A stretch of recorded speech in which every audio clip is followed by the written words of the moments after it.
नमस्कार और जय श्री राम दोस्तों।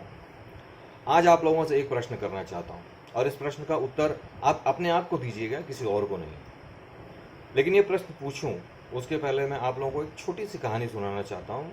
कहानी दो गांव की है। एक गांव है उत्तर प्रदेश में और दूसरा गांव है तमिलनाडु में। कहानी क्या, एक ये सच्चाई है जो अभी रिसेंटली ये हुआ है ये चीज़ में। अभी आप सभी लोगों को पता ही होगा कि कहानी शुरुआत करता हूँ उत्तर प्रदेश से। अभी आप लोगों को पता ही होगा कि कुछ दिन पहले पंचायत के चुनाव हुए हैं उत्तर प्रदेश में। और उत्तर प्रदेश का जो ये गांव है, इस गांव में हिंदू जो हैं मैक्सिमम पॉपुलेशन में है। इन हिंदुओं की जनसंख्या सबसे अधिक है और मुस्लिम्स जो हैं बहुत ही नाम मात्र के हैं। बहुत ही मिनिमम पॉपुलेशन है इनकी।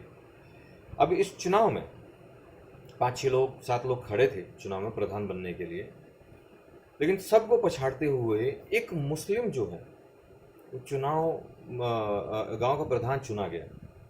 नेचुरली बिना हिंदुओं के वोट के तो हो नहीं सकता है और उसने रिकॉर्ड ब्रेकिंग वोट से जीत दर्ज की है। बहुत अच्छी बात है। यह हिंदू मुस्लिम भाईचारा और सारा कुछ कितना अच्छा है ना, अगर सब ऐसे ही रहे तो। कट टू, अब आपको मैं दूसरी कहानी सुनाता हूँ तमिलनाडु वाली। तमिलनाडु में भी एक गांव है। उस गांव में हिंदू जो है वो माइनॉरिटी में और मुस्लिम्स जो हैं वो मेजॉरिटी है। पुरानी बस्ती है, गांव तो गांव ही होता है, पुराना ही होता है। हिंदू कई सालों से वहाँ पे 3 मंदिर हैं और कई सालों से वहाँ पे पूजा अर्चना करते हैं और साल में एक बार वहाँ पे शोभा यात्रा निकालते हैं। वो 3 दिन का उनका कार्यक्रम होता है। बहुत ज़्यादा कुछ लंबा चौड़ा नहीं होता, लेकिन हाँ 3 दिन थोड़ा थोड़ा थोड़ा चलता है उनका। और शोभा यात्रा पूरे गांव में निकालते हैं वो लोग। होगा उनका कुछ पवित्र करने का हिसाब होगा उनका। 2011 तक ठीक था।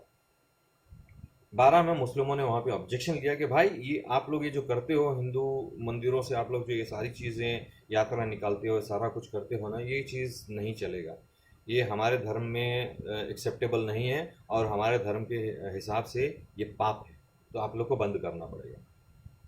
अब मामला बढ़ा, गंभीर विषय है जो सालों साल से चलता आ रहा है, उसको अच्छा ऐसे कैसे बंद कर दिया जाए। गंभीर विषय है, मामला प्रशासन तक गया। प्रशासन ने भी इसके ऊपर काफ़ी कुछ सोचा समझा और फिर ये बोला कि भाई चलो ठीक है, मंदिर के का जो कार्यक्रम है वो सब कर सकते हो, लेकिन रिस्ट्रिक्शंस के साथ में। अब वो रिस्ट्रिक्शंस क्या है, मैं आप गूगल पे खुद देख सकते हैं, क्योंकि वो मैं यहाँ पे बोलने बैठूंगा तो वीडियो बहुत बड़ा हो जाएगा, तो मैं नहीं चाहता उतना बड़ा हो। जितना भी मैं बोल रहा हूँ यहाँ पे आप सब गूगल पे देख सकते हो, ये सब ऑथेंटिक है। तो रिस्ट्रिक्शंस के साथ में आपको करना है। मुस्लिम्स नहीं माने, वो चाहते थे पूरी तरह से बंद हो। अब हिंदू भी नहीं माने, क्योंकि बंद कैसे कर दें हम इस चीज़ का। मामला बढ़ा, कोर्ट से छोट लोअर कोर्ट से फिर आगे बढ़ा, फिर हाई कोर्ट तक गया ये मामला।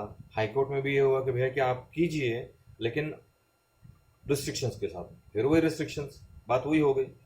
तो फिर से अपील में गए और हाई कोर्ट में एक डिविजनल बेंच जो होता है उनके पास में गया। 2 जजेस का जो था वो बेंच, उनके पास में गया। तो उन्होंने इसके ऊपर डिसीजन दिया, बहुत ही अच्छा डिसीजन दिया भाई कि आप एक भारत जैसे जो हमारे संविधान में बोला जाता है कि सेक्युलर देश है, इसमें आप ऐसे कैसे कर सकते हो। जस्ट बिकॉज आप मेजोरिटी में हो तो आप माइनॉरिटी को उनका नहीं करने दोगे, त्यौहार मनाने नहीं दोगे, ऐसे कैसे कर सकते हो। तो कोर्ट ने तो उनको बोल दिया भैया कि आप अपना त्यौहार मनाइए 2 दिन का, और तीसरे दिन का जो आपकी शोभा यात्रा जो तीसरे दिन वाली जो होती है उसको हिंदुओं ने, अब यहाँ पर देखिए वहाँ पे उस शोभा यात्रा को हिंदुओं ने खुद बोला कि हम वो शोभा यात्रा नहीं डालेंगे। अब यहाँ पे एक छोटी सी चीज़ बताऊंगा, शोभा यात्रा में क्या करते हैं वो ये है कि भाई वो शोभा यात्रा में हल्दी का पानी जो है सब जगह पूरे रास्ते में गांव के छिड़कते हुए थोड़ा थोड़ा थोड़ा जाते हैं।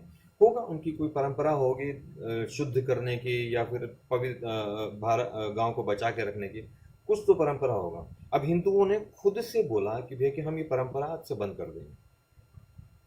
अब आप सोचिए कि एक तरफ उत्तर प्रदेश का गांव है जहां पर हमने या हिंदुओं ने एक मुस्लिम को अपना प्रधान बना के अपने सिर पे बैठा लिया, और वहीं पर एक तमिलनाडु का एक गांव है जहाँ पे मेजॉरिटी मुस्लिम्स चाहते हैं कि सब कुछ हिंदुओं को बंद कर दिया जाए धीरे धीरे। आज ये कोर्ट ने तो डिसीजन दे दिया, लेकिन क्या आपको लगता है कि ये लोग ये जो गांव वाले हैं मुस्लिम्स जो मेजॉरिटी में हैं, ये लोग उस चीज़ को एक्सेप्ट करेंगे या उन गांव वालों को तंग नहीं करेंगे, हिंदुओं को तंग नहीं करेंगे? उन मंदिर में पूजा करने वालों को तंग नहीं करेंगे। इतिहास गवाह है सर कि जहाँ जहाँ मेजोरिटी में ये आए हैं, हिंदुओं को या तो वहाँ से भागना पड़ा या तो उनकी बहुत दुर्गति हुई है। इतिहास उठा के देख लो। अब ये दोनों गांव का किस्सा मैंने आप लोगों को सुना दिया। इसके आगे आपके मन में क्या प्रश्न आता है आप खुद सोचिए। हाँ, एक चीज़ और मैं बोलूँगा, यहाँ पे तो मैं बोलूँगा आप लोगों को कि सर, किसी एक नेता, फिर चाहे प्रधानमंत्री हो चाहे कोई भी, किसी एक नेता के भरोसे पे आप ये नहीं ये सोच के नहीं चल सकते कि वही हमें बचाएगा। उसको जो काम करना करेगा, लेकिन आप अपनी जगह पे अपने ग्राउंड पे तो खड़े रहिए।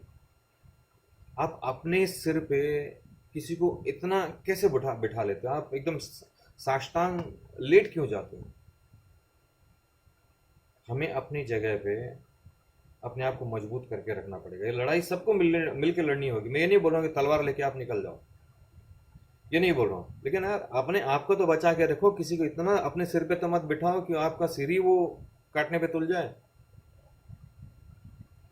सोचिए इस बात। नमस्कार।